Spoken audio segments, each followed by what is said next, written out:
आज हम आपको एक ऐसे विषय की ओर ध्यान खींचने का प्रयास करेंगे जिसके लिए पूरे उत्तर प्रदेश ने कई दिनों तक इसका इंतज़ार किया है, क्योंकि ये पल दिसंबर में 2020 में हो जाने चाहिए थे। उस समय पूरे उत्तर प्रदेश में एक नई हलचल देखने को मिलनी चाहिए थी, लेकिन कोरोना जैसी महामारी से उसमें बहुत बड़ा पूरे विश्व में बदलाव देखने को मिले हैं। तो आप सोच सकते हैं तो उत्तर प्रदेश में बदलाव क्यों नहीं होते। उसी प्रकार से अब हाई कोर्ट की फटकार के बाद उत्तर प्रदेश राज्य की सरकार जागी है। हाई कोर्ट ने जिस प्रकार कहा था कि 30 अप्रैल तक उत्तर प्रदेश के अंदर जो प्रदेशीय चुनाव हैं, त्रिस्तरीय चुनाव हैं, वो चुनाव हो जाने चाहिए। उसी हलचल पर आज हम आपके साथ रूबरू होते हैं। क्या वास्तव में सरकार ने जो आरक्षण लागू किया है, क्या वास्तव में सरकार आरक्षण लेकर आई है, उस आरक्षण का नाम भी बताएंगे। इस आरक्षण से सरकार को क्या वास्तव में कोई लाभ मिलेगा, उस पर हम चर्चा करेंगे। आप हमारे साथ वीडियो के अंत तक बने रहें। नमस्कार मित्रों, मैं हूं मुकेश कोरी और आप देख रहे हैं कोरी न्यूज़ चैनल। अभी तक मेरे चैनल को सब्सक्राइब ना किया हो तो नीचे वीडियो के नीचे सब्सक्राइब बटन पर सब्सक्राइब करके हमारे चैनल को सब्सक्राइब कर लीजिए और अब छोटा सा लाइक कर दीजिए। इस पर हाई कोर्ट ने स्पष्ट आदेश राज्य सरकार को दिए थे और उसका असर देखने को मिल भी रहा है। जैसे 11 फरवरी को पंचायती राज विभाग के अपर सचिव मनोज कुमार सिंह ने जिस प्रकार से घोषणा की है, जिस प्रकार से उन्होंने बताया है उत्तर प्रदेश में कि किस आधार से और किस प्रकार से चुनाव होगा, इस बार चुनाव के आरक्षण के क्या मानक होंगे, इस बार चुनाव किस आधार पर लड़ा जाएगा, इस बार चुनाव में क्या बदलाव हुए हैं, इस बार चुनाव का कितना काम पूरा हुआ है, इस बार चुनावों में स्तरीय चुनावों में किसको सबसे अधिक मौके दिए गए हैं, किस पर सरकार ने सबसे अधिक फोकस करने का प्रयास किया है, किस आधार से ये राज्य सरकार इस बार चुनाव जीतना चाहती है, क्या ये उनका जो नए आरक्षण पद्धति जो लागू हुई है, क्या वास्तव में वो काम करेगी, क्या वास्तव में सरकार को उसका लाभ मिलेगा। जो इस फार्मूले के तहत वो अपना सरकार बनाने का अपना 2022 की तैयारी में उन्होंने त्रिस्तरीय पंचायत में अपना पैंतरा जो डाला है, फार्मूला जो लागू किया है, सरकार कहीं ना कहीं 2022 की तैयारी में लग चुकी है। मौजूदा सरकार, वर्तमान की सरकार, वो केवल और केवल इस वक्त त्रिस्तरीय चुनाव के माध्यम से सरकार 2022 की बनाने की तैयारी में जुट चुकी है। जिस प्रकार से पंचायती राज विभाग के अपर सचिव मनोज कुमार सिंह ने जो बताई है, जो जानकारी दी है, उन जानकारी के अनुसार हम आपको अवगत कराना चाहते हैं। उस जानकारी के अनुसार हम आपको बताना चाहते हैं कि इस बार उत्तर प्रदेश में क्या हलचल आपको देखने को मिलेगी। तो मित्रों, हम आपसे कह रहे थे, हम आपको बता रहे थे कि उत्तर प्रदेश में नई हलचल शुरू देखने को हो गई है।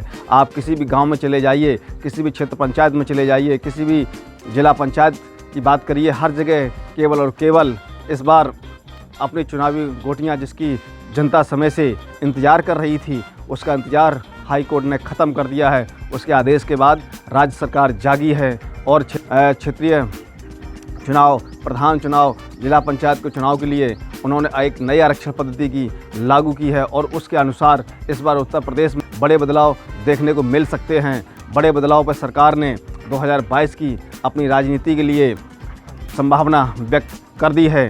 जिस प्रकार से 11 फरवरी को मनोज कुमार सिंह ने बताया, उन्होंने कहा है कि 75 जिला पंचायतों, 826 क्षेत्र पंचायत और 1194 ग्राम प्रधानों के वार्डों की पूरी जनगणना पूरी की जा चुकी है। इसकी उन्होंने 11 तारीख को मीडिया के माध्यम से जानकारी दी है।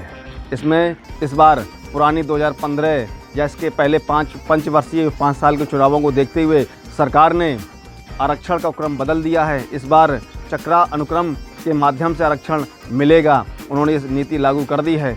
चक्रा अनुक्रम का मतलब है जहां पर आज तक आरक्षण के तहत किसी भी महिला, पुरुष, बैकवर्ड, एससी और एसटी की कभी कोई सीटें हुई नहीं है या वहाँ कभी आरक्षित सीट मतलब जनरल सीट भी नहीं हुई है, तो ऐसी सीटों पर सरकार ने बदला है। वही इन्होंने यहाँ पे चक्रानुक्रम आरक्षण लागू किया है और इसका लाभ उत्तर प्रदेश की 2 जिला पंचायतों को देखने को मिला है। जब से उत्तर प्रदेश में पंचायती का चुनाव शुरू हुआ, आपका बागपत और शामली ज़िले 2 ऐसे ज़िले थे उत्तर प्रदेश की 75 जिला पंचायत सदस्यों में जहां आज तक एससी कैटेगरी में वो सीटें सुरक्षित नहीं हुई थी। उसी प्रकार से आपकी 5 ऐसी सीटें थीं जहां पर कभी बैकवर्ड के जिला पंचायत सदस्य नहीं बने थे, उन पर आपको 5 बदलाव देखने को मिलेंगे। सरकार ने जो घटना अनुक्रम जो आरक्षण लागू किया है, ये 2011 की जनगणना के अनुसार इन्होंने प्रदेश पर लागू किया है। अब ये तो समय ही बताएगा सरकार को इसका कितना लाभ मिलेगा। 2011 की जनगणना के अनुसार जो आरक्षण लागू किया गया, इस आरक्षण में सबसे बड़ा नुकसान अगर हुआ है जिला पंचायत अध्यक्ष के पदों के लिए, तो अनुसूचित जनजाति के लोगों के लिए हुआ कि इस आरक्षण में उनको पहली बार लाभ नहीं मिल रहा है।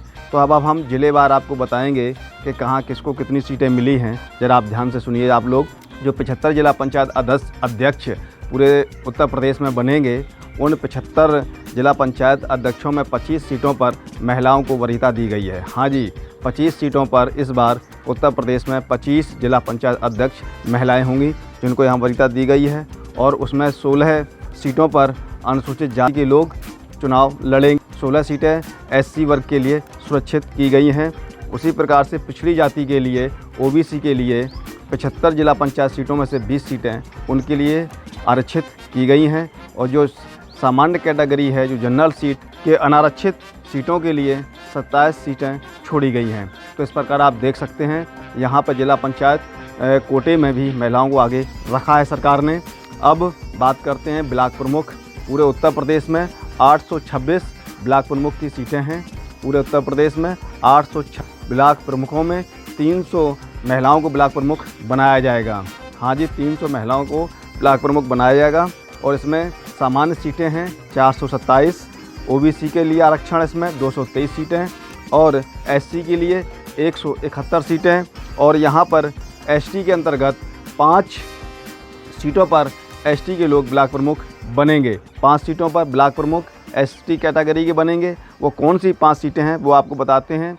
सोनभद्र की 2 सीटों पर आपके ST के वर्ग के लोग ब्लॉक प्रमुख बनेंगे। उसके साथ ही देवरिया से 1, बलिया से 1 और कुशीनगर से 1 ST का ब्लॉक प्रमुख बनेगा। जितने ग्राम प्रधान हैं उन ग्राम प्रधानों की टोटल संख्या है 58,194।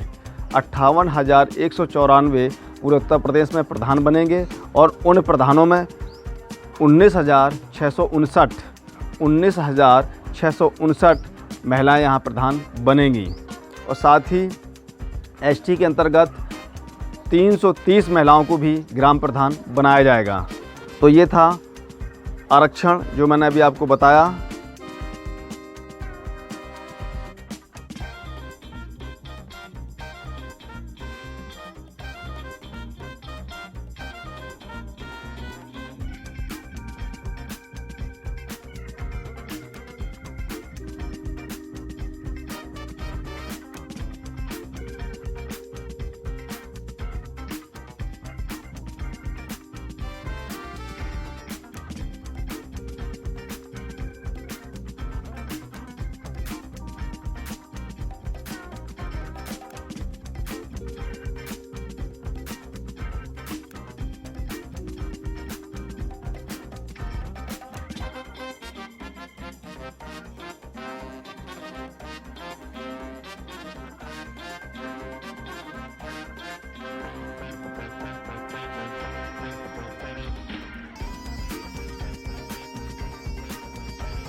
कि कितनी सीटें किसको किस प्रकार से मिलेंगी।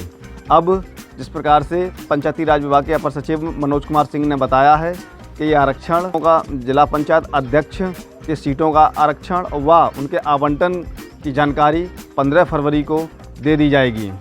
और उसके बाद जो आपके ग्राम प्रधान हैं, ग्राम सदस्य हैं, क्षेत्र पंचायत सदस्य हैं, जो ब्लॉक प्रमुख, इनके आरक्षण और आवंटन की तारीख 20 फरवरी तक ये आपको जारी कर दी जाएगी, सरकार की ओर से जारी हो जाएगा। और उसके बाद 6 दिन के अंदर अगर इन पर कोई आपत्ति दर्ज नहीं होती है, किसी भी प्रकार की कोई आपत्ति दर्ज नहीं कराई जाती है, किसी भी प्रकार की कोई शिकायत नहीं आती है, तो ये 16 मार्च को आखिरी अधिसूचना जारी हो जाएगी और 30 अप्रैल तक उत्तर प्रदेश में बदलाव हो जाएंगे। और इन बदलावों का सरकार पर कितना प्रभाव पड़ेगा वो आने वाला समय ही बताएगा। जिस प्रकार से अभी तक उत्तर प्रदेश में जो महिलाओं पर जो घटनाएं दर्ज हो रही थीं, महिलाओं पर जो अत्याचार हो रहे थे, आप सरकारी आंकड़े दर्ज होते हैं, उन सरकारी रिपोर्ट के अनुसार आप जान सकते हैं कि उत्तर प्रदेश में कितनी घटनाएं महिलाओं पर हुई हैं। क्या सरकार उन घटनाओं से महिलाओं की नाराज़गी दूर करना चाहती है? अच्छी बात है कि क्या वास्तव में जो महिलाओं सीट घोषित की गई हैं ये सरकार को कितना लाभ देंगी या सरकार को कितना इसमें भागीदारी होगी, तो समय ही बताएगा। क्योंकि यहाँ का वर्ग, गरीब वर्ग, बीच का वर्ग जिसे बोलते हैं, मजदूर और मजबूर वर्ग, सरकार से परिवर्तन की ओर बात हो रही है। प्रदेश के अंदर परिवर्तन देखने को मिलेगा। अब ये परिवर्तन सत्ता पक्ष की ओर जाएगा या दूसरे पक्ष की ओर जाएगा, ये समय ही बताएगा। जय हिंद, जय भारत, जय भीम।